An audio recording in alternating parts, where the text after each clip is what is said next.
Well, hello, everybody. Yes, we're back to live Double Trouble Wednesday with Jessie. So I'm happy to see you all this week. Hello to everybody in the chat: Lisa D, Colleen, Jojo, Rivka. Yay, everybody. Nice to see you. We were not live last week, but we are definitely live this week. And just a heads up, guys, for the next couple of weeks or so, we're going to go down to single trouble with Jessie on Wednesday. We're just giving Jess a bit of a break from doing 2 shows on a Wednesday. So we're just going to go back to 1 show for a little while. And of course, all the other stuff is still normal. So just to give you guys a heads up. But without any further ado, let's put up the notices for this week because we are talking about the Oscars. But let's see what else is happening here. And whilst Grandma enlarges the screen, which might take a while with these eyes. Miles Johnson on Monday, really cool show. Miles is always a heap of information, very entertaining guest. And the Irishman, gotta love the Irishman, right? So yeah. And you guys go check it out on Solutions with Shanti, 3-hour beehive sounds. And that was from a friend of mine who has the wild beehive here. And he very kindly taped the bee sounds, and we've created, Mornay has created that, not we, I asked Mornay to, he did it, created a 3-hour beehive sounds. Guys, and you know how healing that is, right? All you got to do is put your earpods on with the beehive sounds, go to sleep with that, put it on in your house, let it hum away. You will be amazed at what starts happening to your nervous system when you start just letting the bees hum. Something beautiful starts happening. So that's our gift to you, and I hope all of you listen to it all the time. Okay, and then of course, Double Trouble with Jessie today. Yes, lots of stuff happening here. So stay tuned for this show as well as the next. Tomorrow on Solutions with Shanti in the Field, the Protection Patterning Series. So what we're doing there is tomorrow we're looking at, you don't have a money block. You have a protection pattern. Oops. Money, money, money. Very interesting. So join me for that tomorrow. And then, of course, Dr. Dennis Carroll tomorrow evening. We're talking about zombies and all sorts of things. Dr. Dennis is always a hive of information. So, yeah. And then, of course, on Friday, Drop In with Shanti, we're looking at the sequel to The Fall of the Cabal. And it's just been so upsetting. Actually watching the depopulation agendas, and we're not even talking about the pandemic that happened recently, but how they've used vaccines and all these, how many different injections babies have to get to literally depopulate the world, and how they've experimented on women in third world countries, in hospitals, in orphanages. It's very, very hectic. So yeah, an eye-opener indeed with that. And then, of course, Leo Zagami, Friday evening. Didn't have him last week, but this week we have. And then, of course, we know that it's Easter Sunday, but for those of you who are here, we are doing the book club with Jessie this week. So for those of you who want to join us, it's 4:00 on Sunday, Central African time, or South African Standard Time, SAST. And then, of course, the Sunday loop at 6:00, which is the older shows that we replay. And just, it's quite a cool little gathering. Everyone gets there. So cool to actually see the stuff that we did then, we were speaking about then, and still speaking about now, and the changes that have happened and how things have evolved, or often devolved, right? In this beautiful world that we're living in. But however, it is a wonderful time to be alive for sure. So without any further ado, let's get the lady on. Madame. Yeah. I just love your background. It's so beautiful. You look like you're sitting in this cozy. I know, I wish I had this cozy little Cottage. What picture is that? It's so nice. Whose house is that? No, I want to go actually, I back there. created it. I created it on the AI stuff and just I had put in, give me a certain style and the coloring, and this is what it gave me. Like, it's got this whole little couch thing with pillows, and it's like, hey, that's actually really a great interior design idea. That's very nice. It Yeah, absolutely, it looks like a little nook in a cottage with a cottage pane windows.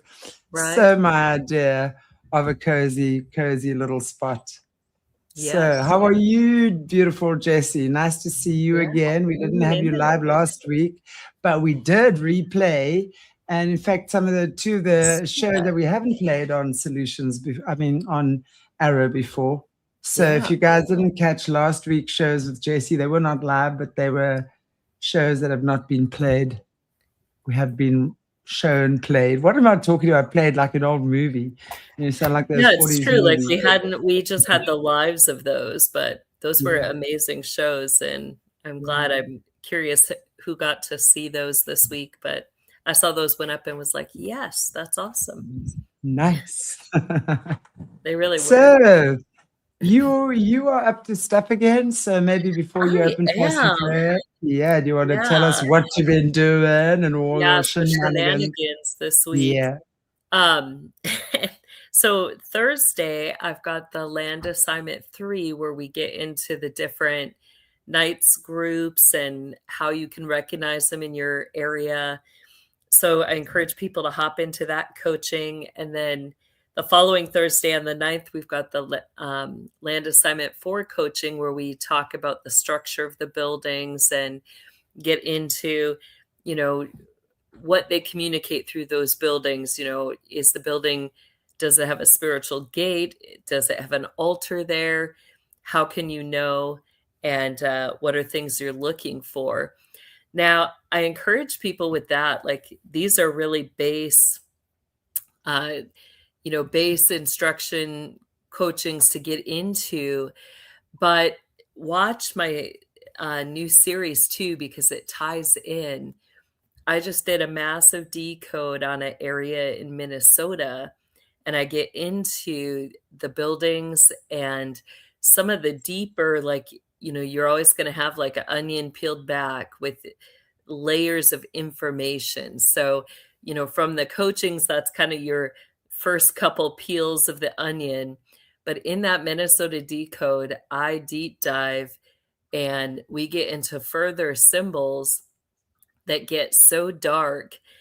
And when we realize that, just going into areas, when we see the structures in the buildings and we understand what it means and how it connects to the entities that they worship and the altars that they have, you all of a sudden you realize, you're like, oh my gosh, this area is a very dark area.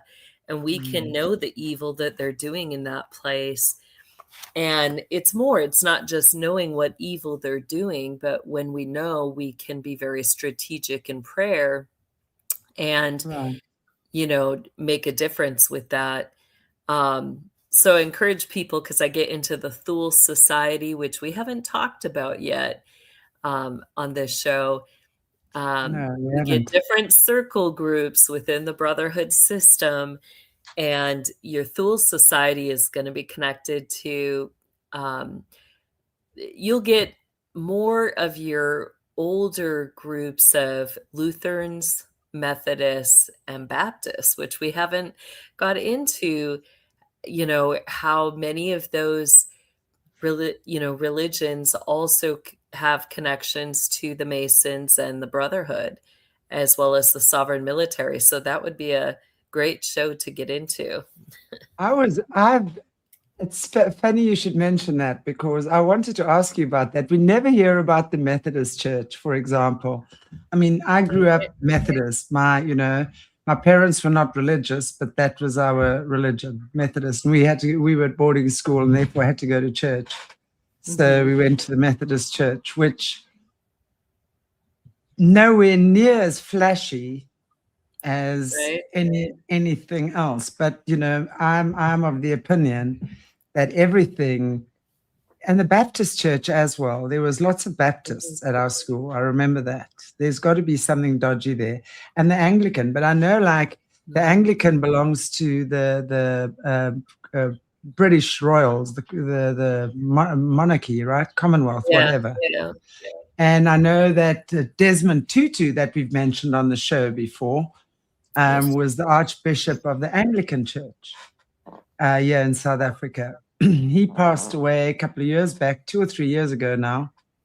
But we've also mentioned that he gained we've spoken about this. In fact, I believe this was spoken about on the first show we had, that he actually gained his archbishopshipness by selling his grandchild into child transportation. Right. Yeah, there's so much to get into with all of that. Little things like, why do, in some of those groups, do they have white leather on their Bibles? Why in others do they have brown or black? We just think, oh, well, those are the Bible covers, but maybe it's not. Maybe there's more to that. And that's connected to their Luciferianism, as well as infant baptism. You get like your Methodists, your Baptists, they're not going to engage in infant baptism, but your Lutheran, some of your Anglican, they're going to still engage in the infant baptism. And even you'll see in your Lutheran families, many of them will have a silver shell, and that means something. So I get into that in the Minnesota Decode. I talk about the silver and the gold shells and their baptisms and what that means. Yeah. Wow. Look forward to that.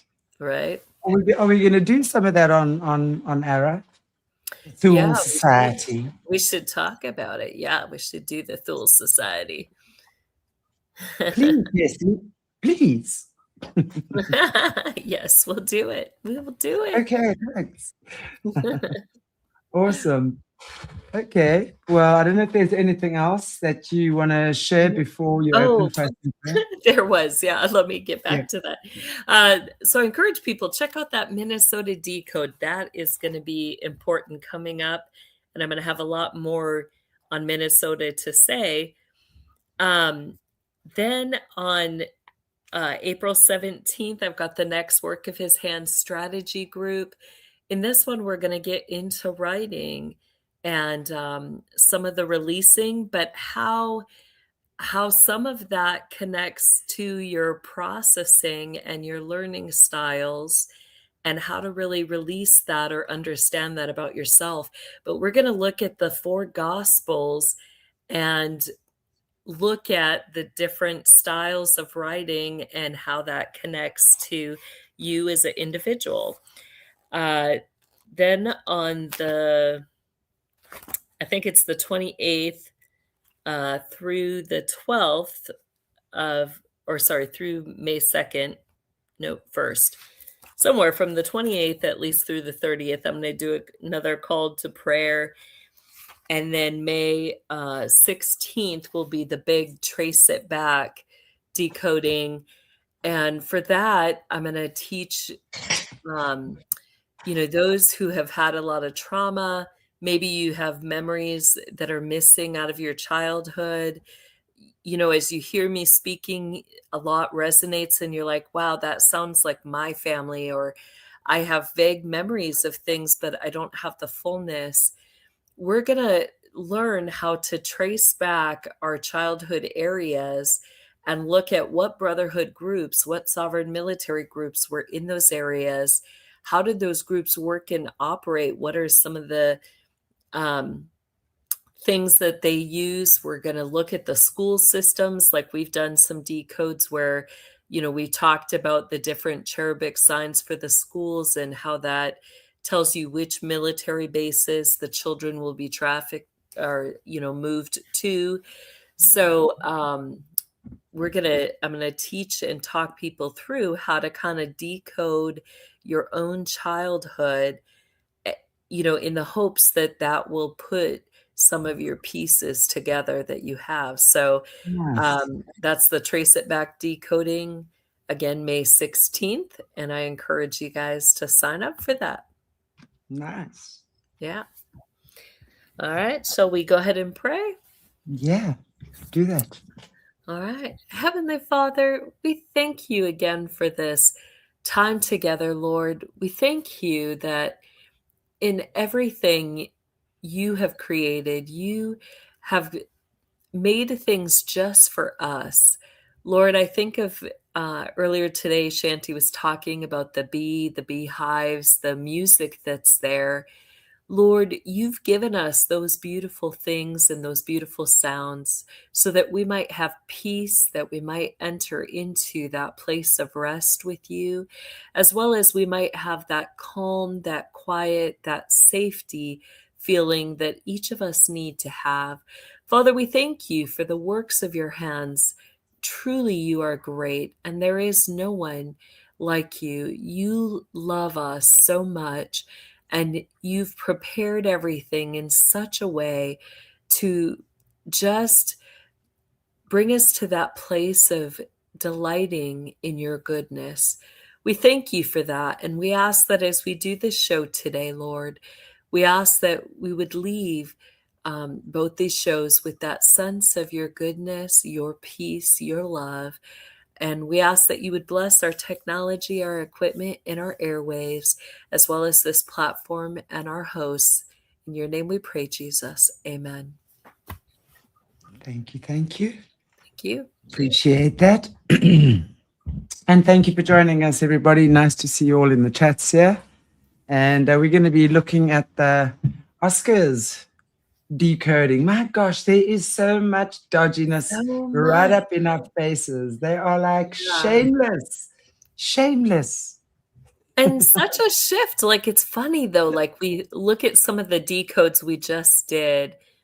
We had the Grammys, we had the France Gala, and you get such a dark kind of grotesqueness. And all of a sudden there's a shift. It's like everybody's got their clothes decently on for the most part, right? Yet, it's like there's almost like this alluring, like you can trust us, right? We're the top, we've got these honors. And so let's look at who they display with that. And really there's that kind of that tweak to those that are wanting us to believe they're part of the light side, that things are good, things are beautiful, things are modest. I mean, I think it must also have something to do with obviously the recent shenanigans of all the exposures of the pedos and things in the world. I mean, I am so happy. Guys, I have to tell you, you have no idea how happy I am to see Deepak Chopra's face all over the Epstein files. That guy is one of the biggest con artists that ever hit this planet. He used to come to South Africa and people would be streaming outside the doors queuing to see. I'm going, he smells like a dead old fish. Come on. What are you people not seeing about it? I am so happy. For me, it's the spiritual leaders that have been conning the world for the longest time, talking the biggest lot of nonsense, twisting truth, making it unavailable to humanity and people, making us believe that we have to be of a certain intelligence to understand the stuff. Bullshit. Bullshit, bullshit, bullshit. You really need an open heart, and that is the brain that you need. But anyway, I digress. Sorry. Yeah, I mean, let's get into this. This is like your Stepford wives, everything on the outward appearance looks good and attractive, but behind the scenes, they are psychopaths. I mean, psychopaths does not even fit what these people are. It is, I mean, if we knew what they do, we would be like, what in the world, you know, Right. it's just beyond what we can imagine. So let's go ahead, let's start and get into this. And, I mean, look at this picture where they've got, they've got this display, but behind them all, you just have those words sinners. And, you see the red, you see the black, you see the dress with the flames, just this imagery of, um, those that openly display what they do. And, that's what we're going to see in here is that, there's things that they want us, whether it's like, how do they communicate to each other and the things that they're doing. It will be through the magazine covers. It will be through their album design or covers. Even as they do their albums, they do their official trailers or their album releases. You're going to see all the imagery, all the things that they want to communicate to each other in the things that they do and produce.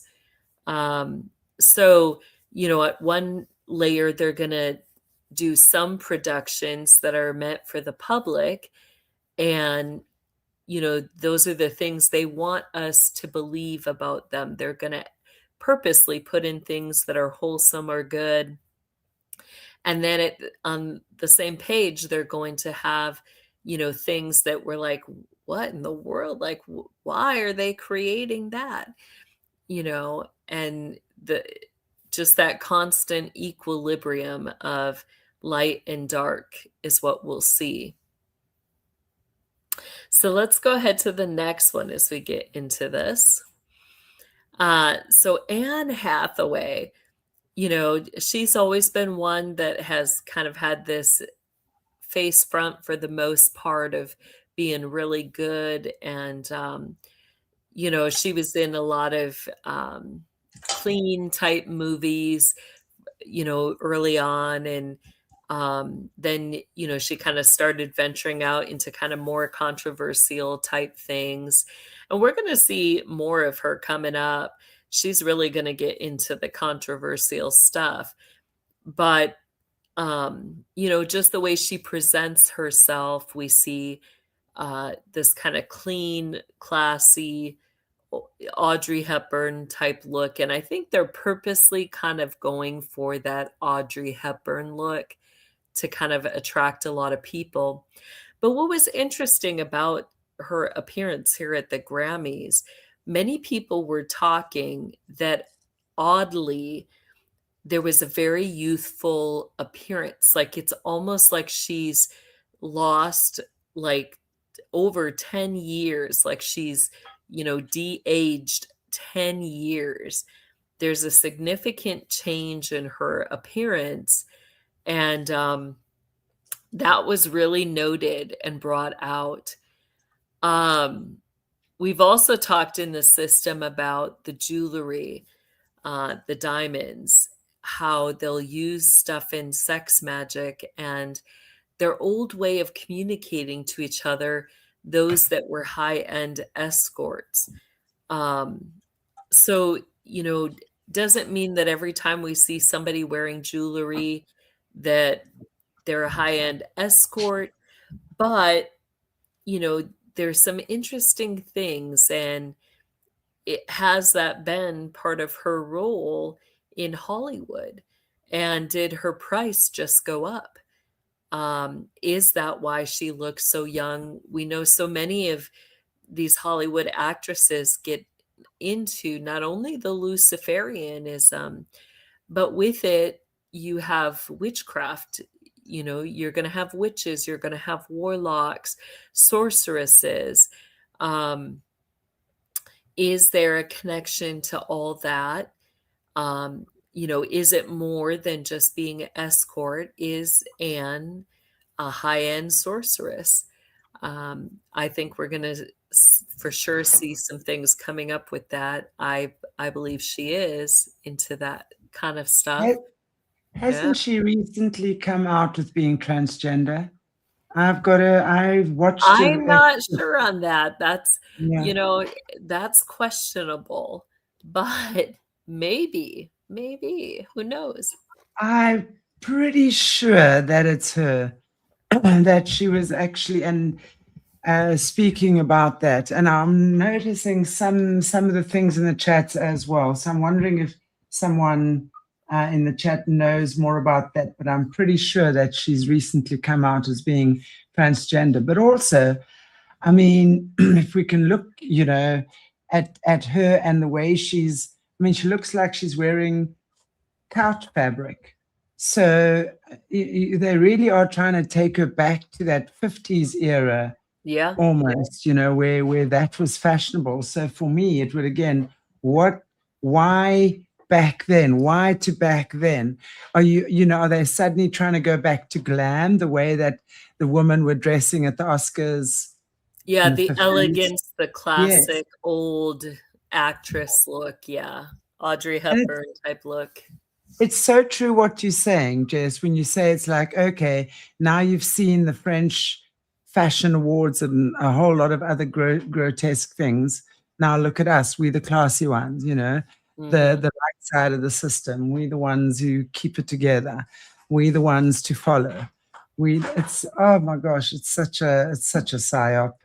And as we know, so many of these actresses now and actors have been inverted at birth. I'm not saying all, but there are definitely, we see it more and more. We're looking at Charlize's kids. We're looking at so many Megan Fox's kids. They're doing it openly now. In the past, they hid it. Now they're doing it openly.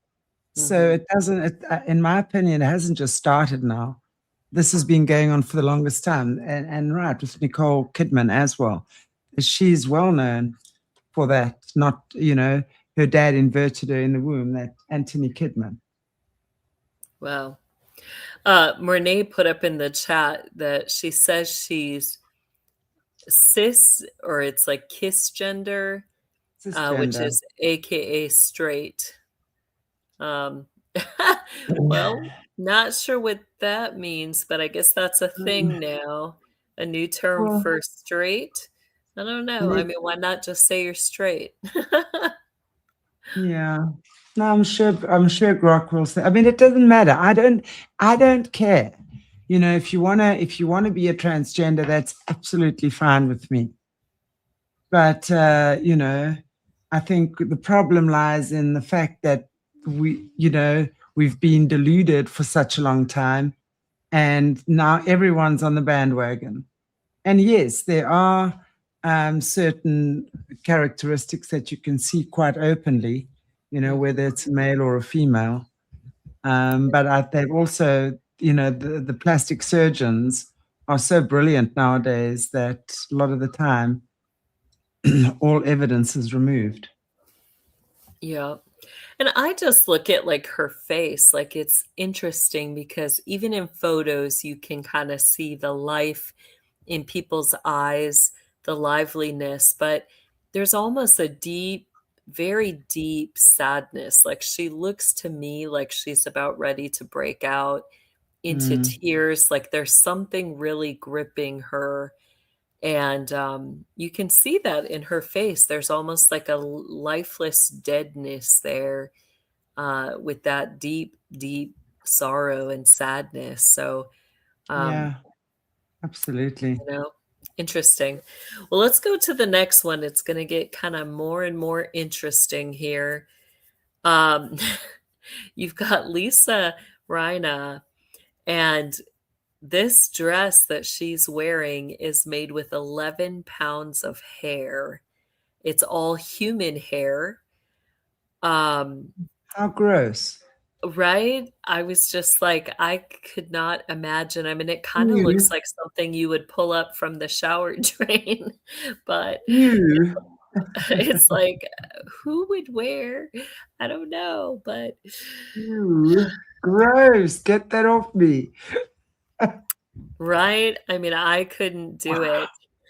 So, but then I also want to point out I'm not sure who the guy is with her, but we're gonna notice on all the men, it seems like they've got pins on their lapels, and his almost look like a peacock or a rooster, and then another type of tailed critter, which is curious. But we're gonna see some interesting things with that. And you've got them standing, in front of one of the sponsors is the Elton John AIDS Foundation. Um, and just look at the people being promoted. You've got the Parks Casino, which think of, how much movement of children we know happens through these different humanitarian efforts and um, places like casinos. You get mass amounts of human movement, we'll say, in some of these groups. So it's interesting that these are the big sponsors for this. Um, so, yeah, we'll get into it Uh, further. It looks like also the brilliant. hair thing, they had a promotion with Tresemme, which is a shampoo, um, company. So I don't know. It doesn't make me necessarily want to buy the shampoo, but you know, You, no, definitely not. That's something I would am repelled from. I would run a mile if I saw that. yeah. I And wouldn't her even want to touch necklace, yeah, her necklace, you get kind of what I call the spiky sun rays.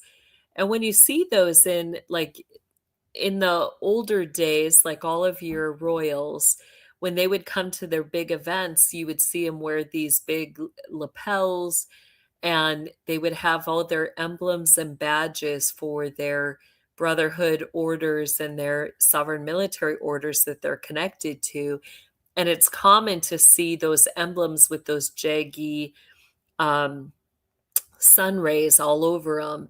And when you see that, like even when we've talked about that, when we see that in the coat of arms or in connection to different symbols within the system, that's going to represent a connection to your Scottish York Rite Freemasonry.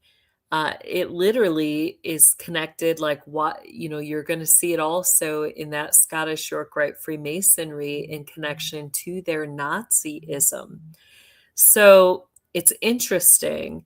Could it be her, displaying her connection to Nazism? It might be, but um, yeah, just we'll get into it further. I think they're outright displaying their connections, but go ahead to the next one. Nicole Kidman and Rose Byrne. Um, Both of these women, there's been a lot. We've heard testimonies, different individuals coming out with their stories about these people. We know there's a high connection to the system. We know that they're into the sorcery, the witchcraft, the divination, as well as further things. These women have been known to be upper elite, and you get a high connection to music industry as well as Hollywood, and through their lines, their genealogy, the movement of children, as well as the we'll say the blood drinking, the cannibalism, the vampirism. So you get kind of this look again. They're all displaying like this classy, kind of old fashioned look. And yet, we know that the heart of these people is not good. We know that there's evil that they're engaged in. And because of things that have been coming out in the news, are they trying to make us embrace that they're good? But really, they're not. I think it's kind of that they're wanting us to embrace that idea that they're good and classy and they engage in good things, but No, not at all. I right. think Nicole Kidman, I mean, I have no doubt that she was born originally a boy and that her father transgendered her in the womb. And if you just look at her body, like especially from the back, it's almost like it's a teenage boy. I don't know. There's certain things, and she speaks openly about being able to perform autopsies, like boom, boom, boom. It's just like a natural thing for her. So it makes me wonder why she's able to perform an autopsy with such precision. You know, it's weird because Well, the further thing in that is we know if she's talking about autopsies, that means she's working with the dead, and that we know that that gets into the necromancy and the necrophilia. exactly, that's exactly where my next, sort of avenue with her was going to go down, because if she's doing that, then there's obviously some kind of death magic that she engages in, and it would seem to me like organ harvesting, because Right? why would you do something like that with such precision? And someone was saying Fiona would agree. In fact, it was Fiona Barnett who told me that, because Fiona Barnett grew up with Nicole. They were in the system together. So yeah, just weird. I look at her and I don't know, there's something about her. I've never warmed to her. There's certain celebrities, I think they can really play the role well. They can be quite engaging and charismatic. But she's always had something in her that I was like, you don't go too close to that one. Yeah. Anyway. Yeah, go ahead to the next one. Yeah, there's just such a darkness in everybody that's there. Nicole Kidman reveals she learned how to perform an autopsy. There it is. I can remove all the organs. This is something that, this would be great to get into further. For the elite, they're actually taught how to do this starting at age 5. We should do a show on that. I experienced that. They teach you in different ways how to remove organs, both animals as well as human. But that training begins at age 5. And I've brought out in my testimony, my affidavits, which can be found on timothycharleshomeseth.com. One of the places where I experienced, because they'll do it for both for cooking as well as for procuring different forms of Just make sure the shorts. organs that they're going to use in different forms of magic tinctures, potions. And so one of the places where I experienced that was at Biltmore with Gloria Vanderbilt. So you get specific places, mansions where they're going to do that apothecary training, and and the cooking training as well. Go ahead to the next one. Goldie Hawn and Kate Hudson and Tiana Taylor. Again, we're getting the old vibes. And, you get Goldie Hawn and Kate Hudson, who typically have been in very decent type movies. Again, we're noticing the beyond the classic look, notice how, like, for many years we haven't seen exactly a lot of the jewelry display. So it's interesting that all of a sudden the jewelry display is back, and you're getting really elaborate diamonds. Maybe that's connected to some of the sponsors of this event, but it's just interesting how elaborate their jewelry is in this. Goldie Hawn is connected, and she was what's her name? I'm blanking on it. I want to say Farah, but that's not right. Ted Turner's wife. What's her name? I'm blanking on it at the moment. Jane Fonda. Yes, thank you.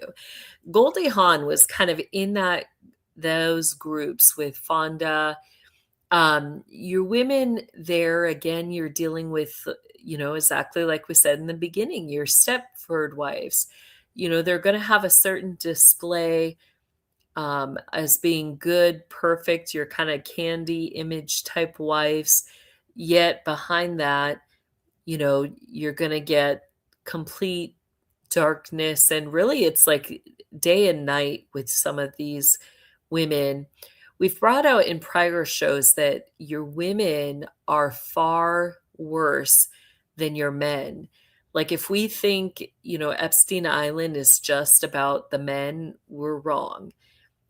In fact, I would propose that by far, and let me put a percentage out there, because we're hearing a lot of men's names, but as to paying visitors to engage in evil and the games that would happen there, as well as, we have to remember that this is a Nazi facility. There's a massive underground submarine baseline there. And, on top of that, you're going to get weapons buying, selling, and trading in the nuclear level. For your average involvement, my experience, I would say, 30% were your men, and the rest, over 70% of the involvement in that island, I would say, was women. So that's Wow. not what's displayed to us. Think about this. Even Ghislaine Maxwell had her submarine license. Was there more that they were doing to training the women there and training the women for very specific things? They were. And we forget about that, we've had the testimony of Nancy, who came on and was talking about the movement of women, through the scientific fields. When we think about the careers, the training, the image of these women, not only are they, Hollywood stars, but many of them are business women. Many of them have their own, whether their business line is in jewelry or fashion or perfume, there is something that they are offering society beyond their music and their image. And that something is connected to what they procure. We've talked about the Kardashians with the perfumes, what they procure, what they supply. And when you get into that, that gets further into the depth of their sorcery, their witchcraft, and their supply for things that are demanded or used in the system in one way or another. So, when you look at these women, look into what type of business, are they in? What do they provide? Because that's going to show you further depths of their sorcery and witchcraft. Wow. Go ahead. So we got Jessie Buckley and Michael Jordan. Two that I'm not fully, I haven't seen a lot with them. Have you seen a lot with like Jessie Buckley? No, not at all, actually. Yeah, me neither. Let me just look up quick. I'm going to see if we've got a few specs here on her. But again, the classic. What's interesting about her garb is the red sash, but the red sash is kind of put vertically, um, or I'm sorry, horizontally across the shoulders, but both her shoulders are left bare, which we've talked about how we would see that in connection in the system to some of your French bloodlines. The Moravian bloodline was known for having the red sashes. The men would wear them around the waist as a lapel around the waist, or they would drape them off of either their right or their left shoulder. The right being if they're Aaronic priests, the left being if they're, order Melchizedek, which is higher. Could this just be, a taboo type fashion statement? I mean, think about this, like fashion wise, I know when I was growing up, it was taboo. You did not wear pink and red together. Exactly. Yet you have her putting that color combo together. So To me, it's it to interesting. me to me it would be the color combo. I was wondering about the pink and the red because yeah, they and interestingly, I was at a wedding 2 weeks ago, and someone was also wearing red and pink together. So I wonder if it's something in the air. Right? Or is it, It just like that red yeah. sash? Is it really displaying the vampirism? And we Yes. know the pink is usually in connection to abductions. It's harder Mm. to know, with fashion if that's what's really being communicated or not. But um, could it be the adrenochrome? You also do, I'm glad somebody in the chat brought that out, because you do have a form of your adrenochrome called pink. So it very well could be in connection to that. And again, that's going to be a blend, not just, you know, hormone from the adrenals, but you'll have a blend of different things with that in that combination, different bodily hormones, we'll say. Yeah. So how about Michael Jordan? Or, yeah, that's fine if we go on. I was just going to see if we had heard anything about him. But Elle Fanning um, and Emma Stone, both of them tended to kind of be in more classic movies when they were younger, family friendly type stuff, yet, both started getting into the more controversial. And what's interesting is almost like the wedding gown look. Um, Again, we see, Elle with the diamonds around the neck. We also see the rings, the bracelets, but almost that presentation of a bride.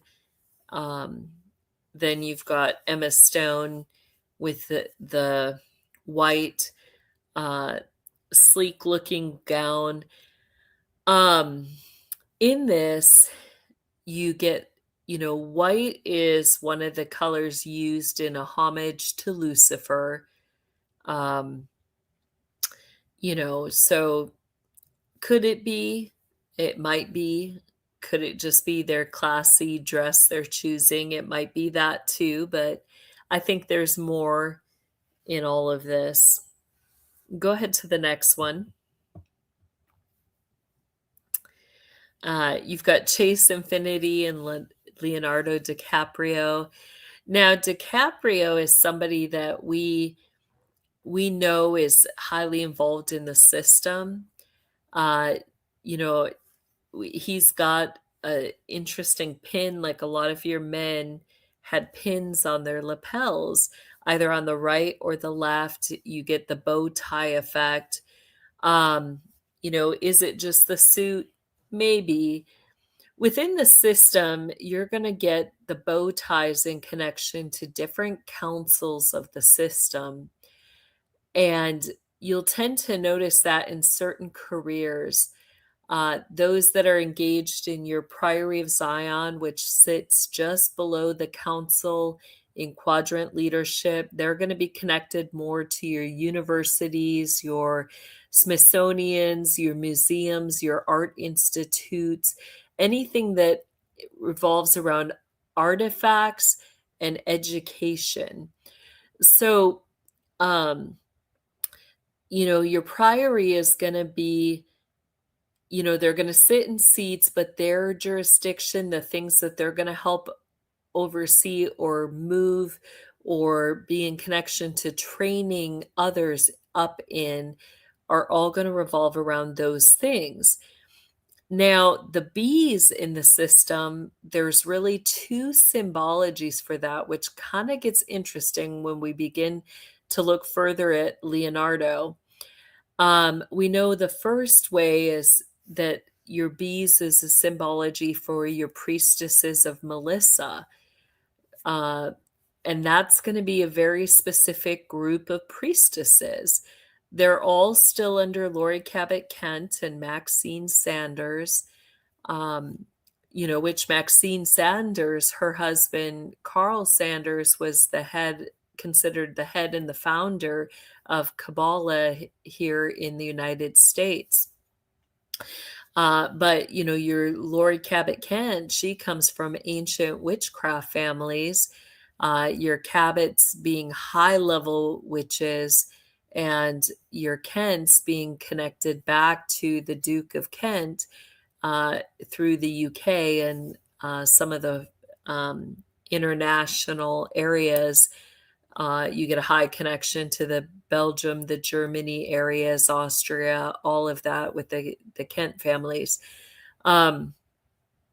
So, is it representing your priestesses? It very well may be, which then we're like, well, why is he wearing a bee on his lapel? But there also is a connection. That's a high symbology that will be used with the Mormons. And we talked about that in our Mormon series, which is a really extensive, great series. I think we've got around 15 videos in those episodes. But I get into the training and the Mormonism, how it gets into the Solomonic magic. You're going to have certain areas where, what they're going to be trained in is more your Gnostic gospels, your blasphemies. You're going to get access to certain areas. Racine, Wisconsin, their city sigil has a beehive. A lot of your Mormon symbolism, you're going to see the beehive in there. And you get those that are considered beekeepers in the system, which a lot of your priestesses of Melissa and those, you can get patrons in the system, men that are going to funnel money into your priestess groups or into your Mormon groups. They're going to, get into the creation of a lot of beauty type products that in their businesses they're going to sell, but those products will be connected to bee products and the production of bee things or things with bee products. So is there a connection to him and high-end beauty products that have bee things in it? That's very possible. And is it just bee products, or is there more to that? I think there's a lot more to that. And what else are they putting in the products? That's the question. when we think that way, we have to then go back to P. Diddy and all the baby oil. What are they putting in these products? Well, here's where it gets into the mustache. The mustache is very particular. You get a group of men in the system that are going to be known as the Mustache Club. Now, again, this doesn't mean every time we see somebody with a mustache that they're part of the Mustache Club, but who commonly is known for wearing these mustaches? You're going to get a connection to your law enforcement, your sheriffs, your firemen. We've talked about the connection with the sovereign military and the support services in regional areas. But the Mustache Club is more than that. It's high level men in the system. They could be all the way from your lower level, your Freemasons, going into those who are initiated. But they're going to engage in certain things. And some of those things are going to include child pornography. That's a huge part of it, is the child pornography. But they're also going to engage in grotesque things where, they're creating graphic we'll say child pornography.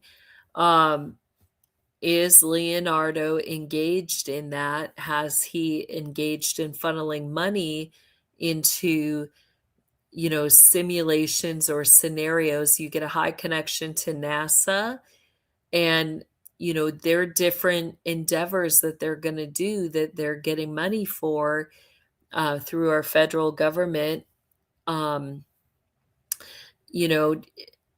Like, let's say, like the Artemis, or in the past, you get things like the Gemini or the Dragon, things that they were putting out.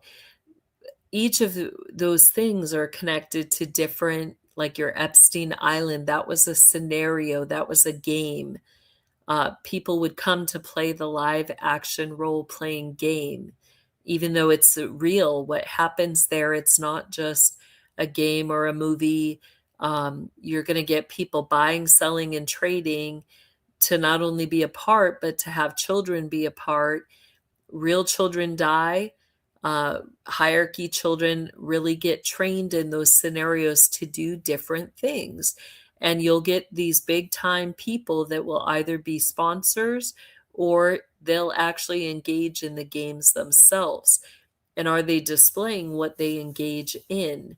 What are they supporting? What are they putting their money into?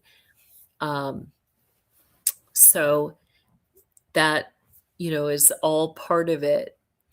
For the Chase Infinity, it's hard to see if her necklace there is pearls, but it kind of looks like you get a form that's meant to kind of look like pearls. And we know in the system, one of the ways they show their connection for the women for the Order of Melchizedek is to wear the purple and pearls.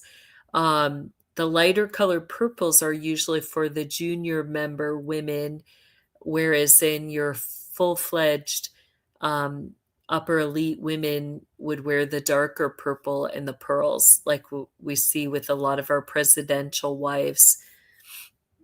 Go ahead to the next one.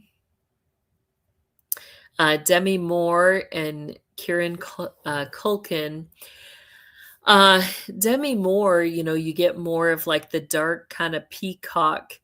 We know the peacock is an imagery that's used in the system. We know feathers also is used. Is this her way of displaying, just like Lady Gaga coming out with all her feathers? Is it a way they're showing their connection to their high-level sorcery and, that they're Morganas, women, sorceresses that are going to have a connection with underground place. They're going to be overseeing certain things that are happening. I think it is, especially for Demi Moore as well as Lady Gaga. For Kieran Culkin, he was a child that he is hierarchy. He's raised up in the system. You know, classic child star. You know, and your Brown is going to be connected to different Jesuit groups within the system. And the hay, you know, his little pin there, it looks like a piece of gold and hay. Hay in the system is usually connected with your Masonic wages. Is he somebody now that is handing out wages? What's interesting in that is when you know what the Masonic wages are. Again, those they consider Masons are going to be your first through your fourth degree. Within that, you know, your fourth degree are going to be Master Masons. Many of your Mormon bishops are Master Masons, that fourth degree. Many of your Baptist, Lutheran, Methodist pastors are Master Masons, your fourth degree. What are some of the wages? When you see the hay or corn, that's going to get into your child chronography. Many of these child actors grow up to be film. Oliver Stone also was a huge film producer. You know, what are they handing out for wages? You know, we'd like to think there's an innocence, but I think that there's more. And I think that people, you know, stars come to him in that, you know, they know that they can get certain things. And you get those that are dealers. Many of your Jesuits that, like when we see that in context through the Catholic Church, think about that. You would see that brown robe many times with your friars, your monks, those particularly the Franciscan monks, and your Carmelite monks usually would wear the brown too. You'll get some other groups that will, but they were known to be part or connected to abbeys. Those abbeys would have nuns, but they also would be places that they would rent out. They would be, you know, if you were traveling, which many of your Masons would be travelers, that would be one of the ways they would identify themselves, that they, you know, as traveling men. And they would, in their travels, it was very common for them to make their stops at the convents, and they would be able to rest the nights there. They would always have food and lodging with the convents. So is he communicating something specific here? Is there a convent that he could be connected to? I will say yes.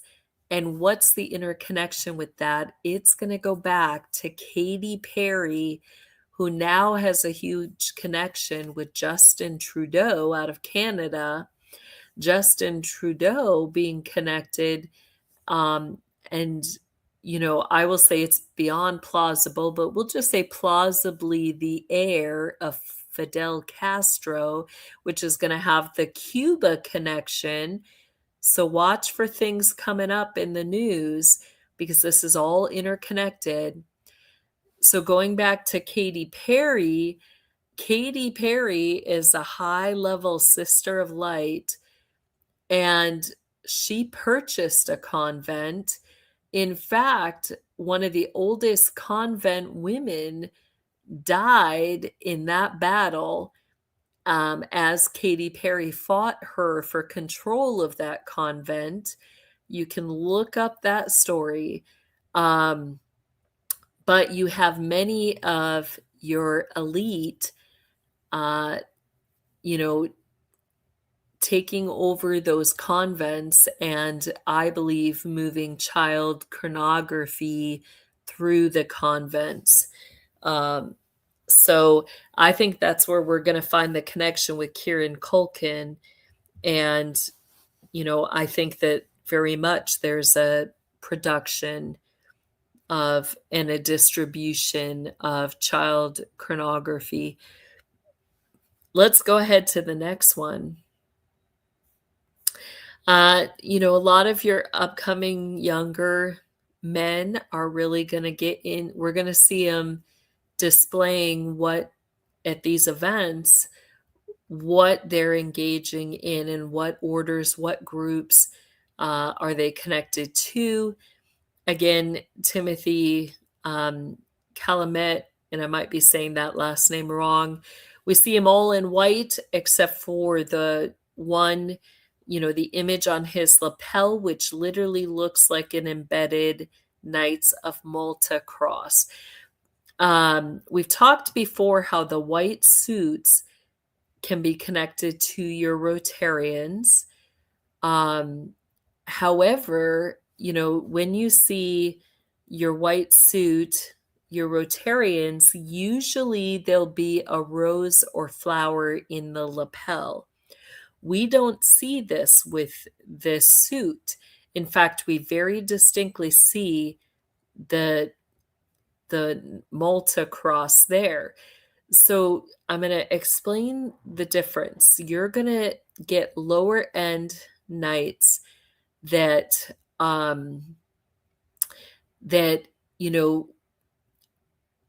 when they go out, like when there's going to be a look that they're going to display publicly, then there's going to be a look that they display behind the scenes in their groups. That look is going to include a lapel that will hang off their right or their left shoulder. Notice how, if it's his shoulders, this, this cross is off of the left shoulder. So Order of Melchizedek. Notice how his hands are in a certain formation where he's holding the wrist.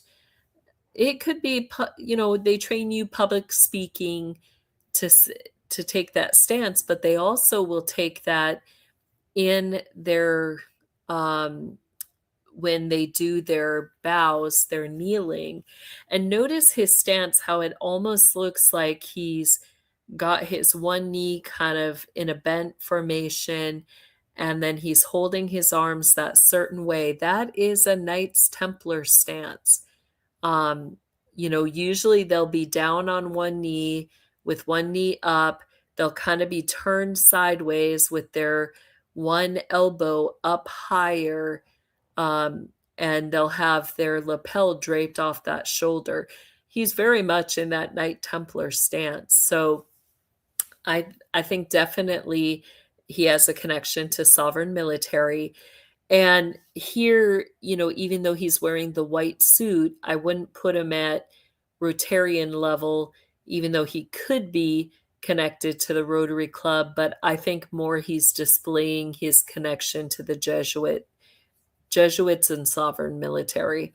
The other guy as well, we can't quite see, what the image is. It kind of looks like two icicles and diamonds cascading, but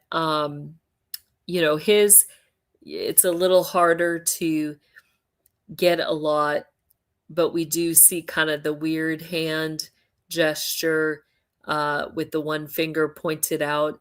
This also can be Templar. You'll get where they'll bend either three or two fingers. You can get where they'll just put up the three middle fingers, and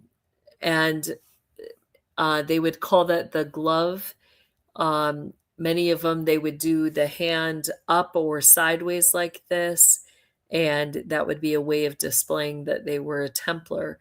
So again, Hudson's a little harder to know for sure if what he's displaying is in connection to his system connections, but let's go ahead to the next one. And I'm not sure how many more we've got here. I think just a couple. Maya and Kristen, it's a little harder to tell with them. You just kind of get the simple black. But in the system, your simple can be connected to your matrons, those that are going to funnel high amounts of money and begin to invest in others who are being trained up to take positions in the system. You also can get it connected to your clairvoyance and your witches. So, it could be or any or all of those things with them. It's harder to tell, but you get almost like the Mayas. You see what looks kind of like little diamond dewdrops. And then you also have kind of a diamond look in the triangles of Kristen's dress as well. So a lot with diamonds at these Oscars, which then we should be asking, are these people, are they displaying their connection, their investment into the production of diamonds? And, children really, or those who are ritually killed being turned into diamonds. Let's go ahead to the next one. Javier Bardem. His lapel was interesting. He's got, again, a bow tie. He's got this strange sign that says no a la guerra. And then it almost looks like somebody bent over with, imagery around the rear end there. But that phrase, no a la guerra, is a Spanish phrase that translates no to war. So interesting with that. Then it looks like he's got something with Palestine, but why the imagery looking like either somebody's getting shot in the rear or something like that. It's like, why that imagery of the rear? We've brought out how that connects, that you're going to get different things with your Jesuits as, in connection to your 10 Commandments, that's going to reflect the sodomy that they get into. What he's displaying really connected to sodomy in some form or fashion? And it's just weird because you get the blood imagery too. So, the Red Shoes, we know what the Red Shoes Club is all about.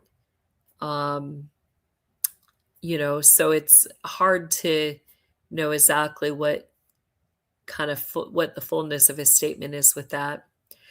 Misty Copeland, again, we get the black, the white imagery, which we know is connected to masonry. I don't think this is a woman, but that's to be determined, I guess, right? Let's go ahead to the next one. Joel Egerton and Audrey Nuna. With Joel, you can get your flowers or your X's there being connected to your certain Knight Templar Jesuit groups. We see one of the typical stance again, the one leg forward and the hand in the pocket. It also looks like the other one is a shield or crest of some sort. I fully believe he's connected to your sovereign military Knights Templars. Then you get Audrey Nuna, which, this one's harder, but, is there a connection with the gold imagery and black? Your both your Teutonic Knights and your Knights of the Order of Solomon, which both of those are going to be under your Order of the Phoenix, which gets more into the Aztec, Incan, Mayan worship and altars and, worshiping those entities. Is this a way to display the connection to those orders? It very well could be. And this style of dress also used to be very common at your Grand High Witches Ball. You would have Laurie Cabot Kent and other high-level witches, your Grand High Priestesses wearing that style of gown for their Grand High Witches balls and their vows and stuff like that. So interesting that, there could be a lot of things with that gown, actually. Let's go ahead to the next one.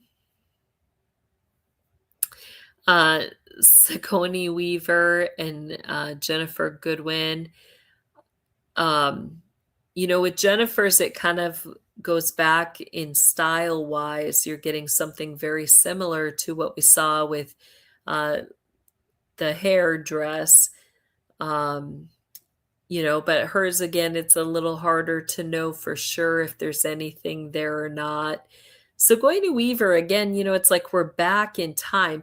This gown, very much style-wise, was connected to more your high-end socialites. Gloria Vanderbilt, your Grand High Priestesses would wear these type of gowns and dresses. In fact, their houses, their styles, their couch cushions, their wallpaper, you would see that type of style. And, it looks like the diamond necklace again, the diamond framing around the wrist. The other thing with that type of style with the socialites is you would get it with those that were high clairvoyants. So it's interesting, the style selections and who chooses their style. Sometimes they're very much involved in the design of, what they're going to wear. They're going to work with the designer and, you got to wonder, where are they kind of coming up with these designs? But I think they very much know what they're trying to display. And, I think that they're displaying their connections in the system, their position, what they do and what they're engaged in, and what humanitarian or, training efforts are they getting into in the system. Go ahead to the next one. You get Kalel and Emily Gordon, and then Ethan Hawke and Ryan Hawke. Now, I don't know much about Kumail or Emily. I don't know if you do, Shanti, but again, we're seeing, the diamonds, the lapels, the tie with her gown, actually, like it, you see her tattoos there with the stars. Stars are often used by your witches, your high priestesses. They'll mark on their bodies both their killings and their connections to entities. It can be a form of necromancy, but you would get your sorceresses, like this dress. Who it brings to mind is Lilith, Colonel Michael Aquino's wife. She often, both her and Maxine Sanders and Anton LaVey's wife, were commonly known for their ritual dresses looking just like this. So it reminds me of the wives of your high priest quadrant leaders like Anton LaVey, Colonel Michael Aquino, and again, Carl Sanders. So is she displaying, their connection to witchcraft? Is he involved in training at those levels? And, she's fully all on board supporting her husband in the work he does and doing it with him. That's what I think that is. The same thing with your Ethan Hawke and Ryan Hawke. Notice too, again, I mean, go back, look at pictures of Lilith Aquino, your Maxine Sanders, Anton LaVey's wife. You're going to see these same type of dresses. You get some of your sorceresses wearing dresses like this as well, but usually your sorceresses are going to stand out alone. It doesn't mean they're not engaged in sorcery or high-level witches and warlocks. I think they are high-level witches and warlocks. Go ahead to the next one. Amy Minigan and Ed Harris. Again, you get almost like the feathered look with their gowns. The other lady, Anna Whitmore, you're getting a lot more kind of your lacy overlap look. Her look, actually, you can get your high priestesses dressing, high priestesses dressing like that, but also your brides of Satan, where they'll have a veil, they'll have their face covered. Notice how her hair, it's like you just barely see the nose and the mouth, but the eyes are covered. Your brides of Satan will be like that, and their clothing, like their hands or their arms, will be almost completely covered like that. So notice like how her arm length there on that suit goes, well down where the wrist is completely covered. So the same thing with the feet, so it's just interesting some of the things we're seeing here. Go ahead to the next one. Channing Tatum and Damison Idris.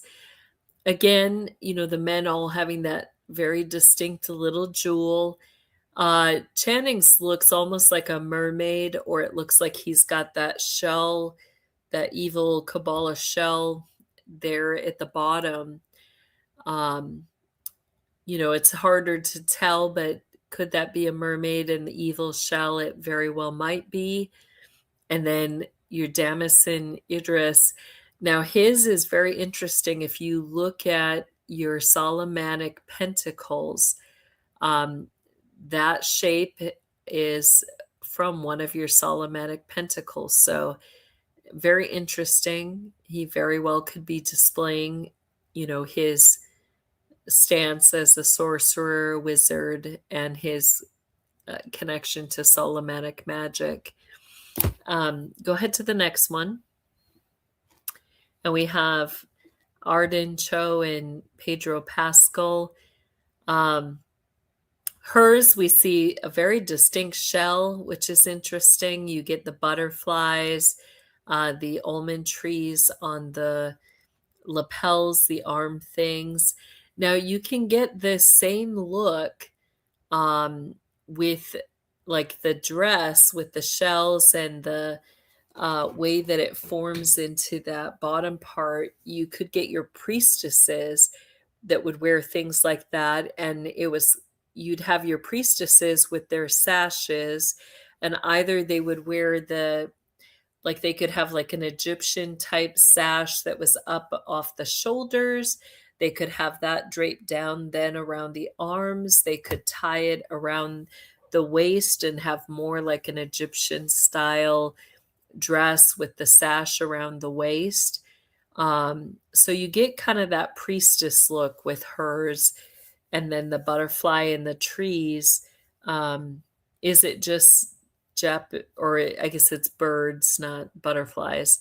Is it meant to just look like your kind of Japanese style, or is she displaying a connection to priestess things? It could be either. Pedro, we see the massive flower where it would be off the lapel. It's not your typical rose, but could it be a type of rose? It very well could be. And again, he's got like the sash around the waist there. Could be displaying things. Again, it's harder to tell. Let's go to the next one. I think if we have one more. Nope, that's it. So, yeah, so interesting. Again, we look at all of these things and it gives us a good imagery of the message they're trying to communicate to each other. When they do these events, they want to communicate their position as well as, what some of their position entails. They're there to, either level up or to make alliances or to, make enemies. They're there for supply and chain connections, as well as displaying, if they're going to be advancing in their degrees or going for certain positions. They might be, putting out, displaying their bid, what they want to get into. And this will lead to, witches and warlocks battling, as well as, their fight for power, fame, and authority as they, continue on. So that's good to keep in mind. Let's go ahead and we're going to close in prayer. I encourage you to join us here at 9:30, and we're going to get into the Pope's shenanigans and current things that have been coming up that are happening that we really need to keep our eyes on in the news. So let's go ahead and close in prayer.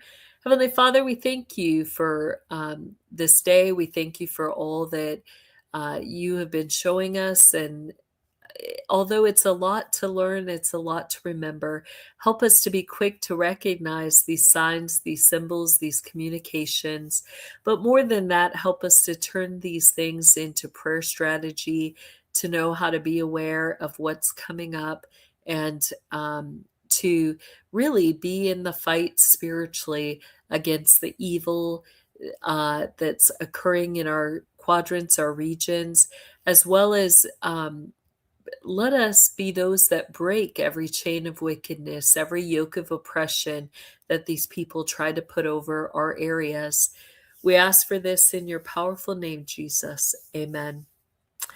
All right. Well, thanks for joining us, and we'll see you all back shortly here, a little less than 30 minutes. We'll see you at 9:30 for Pope's Shenanigans.